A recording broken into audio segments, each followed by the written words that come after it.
let's talk a bit about UI and UX. UI stands for user interface, and UX stands for user experience.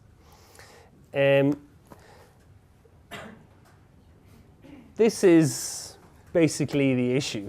Has anyone seen this before? There are lots of these. In fact, if you go onto like Pinterest, you could easily while away a whole evening looking at these. So some guy has sat down and designed what everyone is supposed to do.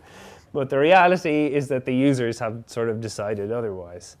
And that is the issue, which is the customer is king, the user is God.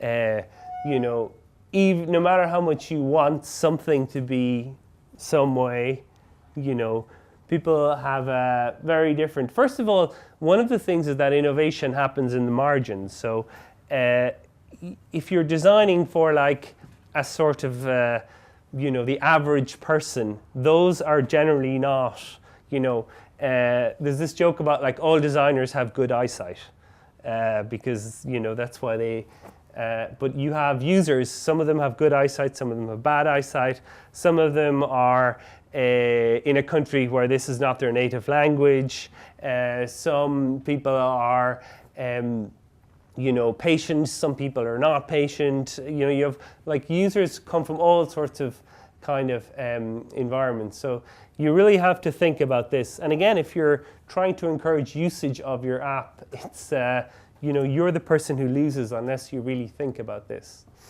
So here's another way of thinking about the content, which is the food, user interface, which is the plate, and then you have the meal and all of the delights, where people sit, what level they talk at, how much food they put on their plates, So it's restaurateurs just, design this ideal experience, and then these customers come in and start eating with their hands and, doing all this kind of stuff, and that's fine.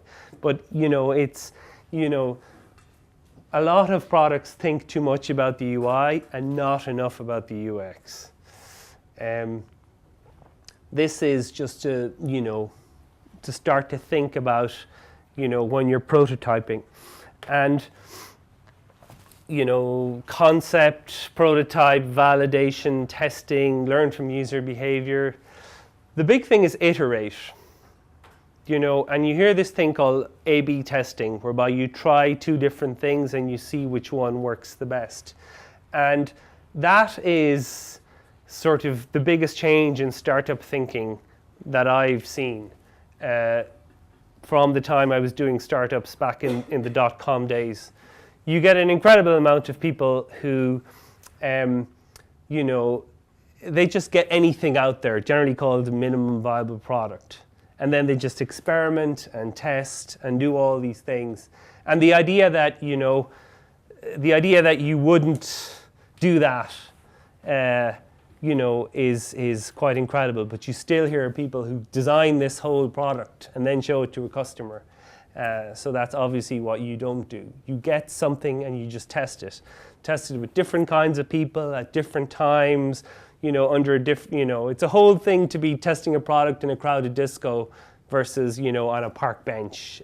Fast internet, slow internet, all of these kind of things, can really be the difference between an app that, takes off and an app that doesn't. You see when you're designing it, like all of those things that you have about whether to say, use Facebook. What a lot of people do actually is they create their own Facebook, which they use only for logging into apps. In other words, they have a Facebook account, which they use as their normal Facebook account, but they also have a separate Facebook account, which is the one they use in order to join up to new services. So you see all these kind of things going on, which of course is a problem because then when they're in Facebook and they start sharing, they've got no friends in that, which was the whole idea of getting them onto Facebook. So, again, user behavior can be extremely unpredictable. And in some ways it's one of the things that, it's almost fascinating to see the way they got around what you were originally trying. you know, a user interface designer. And the stuff, you know, that they came back with was just stuff we would never have thought of. But, you know, they knew how to do this and knew how to set up trials and stuff like that.